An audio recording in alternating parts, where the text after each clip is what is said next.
옛날 바닷가 근처의 작은 마을에 우라시마 타로라는 마음씨 착한 청년이 살고 있었습니다. 어느 날 타로는 해변을 걷다가 아이들이 작은 거북이를 괴롭히고 있는 모습을 보았습니다. 그는 거북이가 불쌍해서 도와주었고 바다로 돌려보냈습니다. 다음 날 거대한 거북이가 타로 앞에 나타나 말했습니다. 나는 당신이 구해준 그 거북이에요.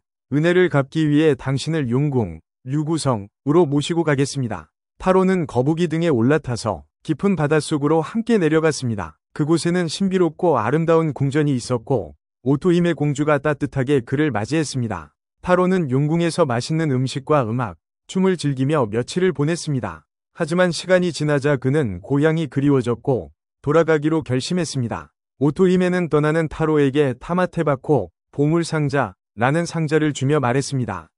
절대 이 상자를 열어서는 안 됩니다. 타로가 마을로 돌아왔을 때 모든 것이 변해 있었습니다. 아무도 그를 알아보지 못했고 그도 아는 사람이 없었습니다. 그는 자신이 떠난 지 수백 년이 지났다는 사실을 알게 되었습니다.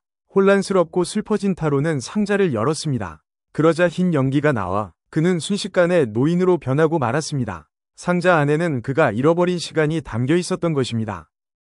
昔々、浦島太郎という心の優しい漁師がいました。ある日、浦島太郎は、子供たちが亀をいじめているのを見つけました。かわいそうに思い彼は亀を助けて、海へ返してあげました。数日後、浦島太郎の前に、その亀が現れました。命を助けてくれてありがとう。お礼に竜宮城へお連れします、と言いました。浦島太郎は亀の背に乗り、海の中へと旅立ちました。海の底には、きらびやかで美しい竜宮城がありました。